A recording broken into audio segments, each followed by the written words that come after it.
seen Deadpool yet? If not, you really need to see this movie. It is probably one of the best, most accurate superhero slash anti-hero comic book movies that has ever been made. Not to put down any other comic book movie that's ever been made. I'm a huge fan of several different ones out there. But this one is really staying true to the character of not only Deadpool himself, but several other characters that are in the Deadpool universe. I'm going to give a non-spoiler review and a spoiler review. There's no way I can talk about certain things without giving away some details.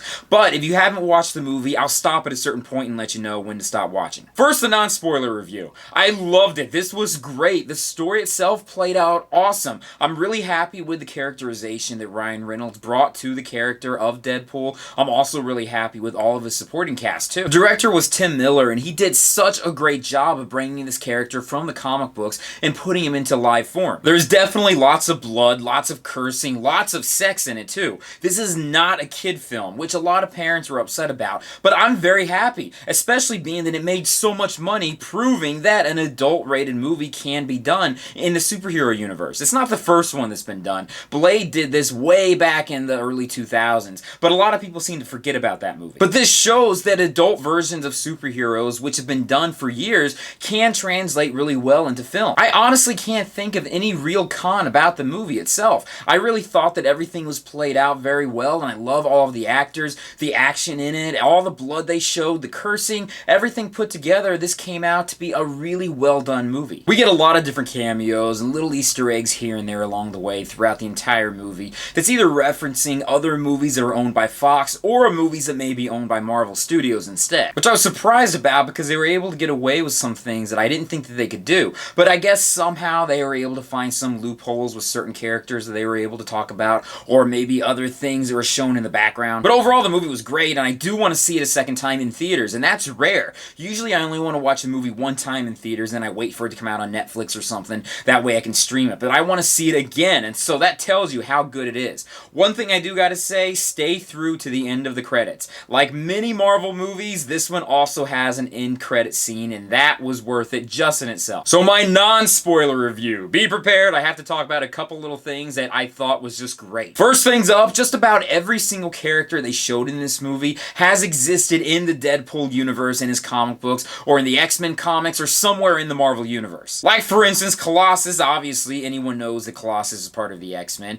but also his teenage sidekick, which was Negasonic Teenage Warhead. I only vaguely remember this character only because the name was so long and out there. I also thought that maybe she was killed off a while back, which it turns out she was, but I think she's probably going to make a comeback in the comics because of the movie. Deadpool's roommate Blind Owl is also a character that I thought they got totally spot on. She's very sarcastic, sometimes she's even more funny than Deadpool. The character of Angel Dust, she also exists in the Marvel universe. The only difference is that she's one of the Morlocks. She's also a character that has super strength, but nowhere near Colossus's level. That kind of bugged me a little bit. I was just hoping in the back of my head, I guess, that Colossus was holding back because it was a woman and he didn't want to hit her at full force, but Colossus is like in the 80-ton level to 100-ton level. He even goes beyond that when he has the Juggernaut power, but I won't go into all that stuff. I love the sex scene we got in this. It doesn't play up too much to Deadpool's pansexuality, but it still shows that he's really out there. I know in the comic books they always like to hint that he may have some sort of crush on Spider-Man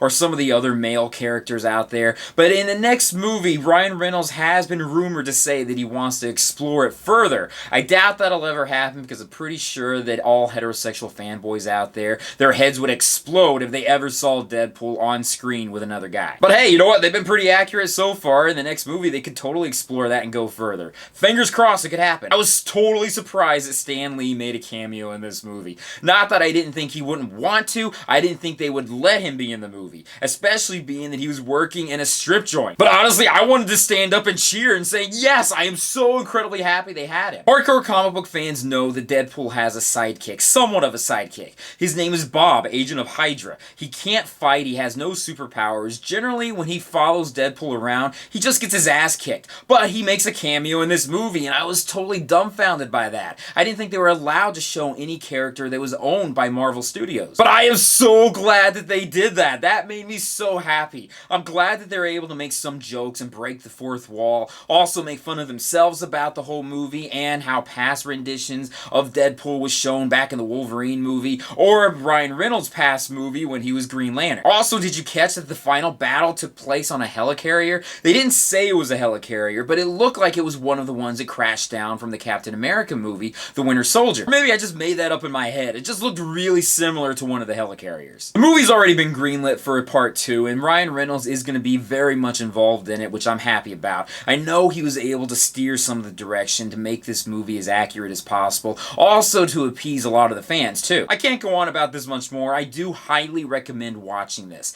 I think it is incredibly well done. It is not a kid's movie by any chance, and I know some parents are upset about that. In fact, I've seen a couple tweets and a few posts here and there where people are talking about how they can't believe that this is a superhero movie, where it's been advertised from the very beginning to say it is not a superhero movie for kids. And I know a lot of other studios and other execs are totally kicking themselves for thinking that a superhero movie like this could be made and could be done very well. But hey, that means future movies can be done that are very adult. We already have a few series like Jessica Jones, Daredevil, and the future Luke Cage, all from Netflix. These series are very much adult and not for kids. So hey, if all of this stuff can be done, we can get future things too. So I'm really hoping that other studios are paying attention to everything that's being done. The Ferris Bueller after credits scene was so perfect. I mean, they could not have made that any more perfect than the way they did it. But I'll just leave it at that. I love the movie. I thought it was done really well. There was blood in it, but it wasn't like a Quentin Tarantino movie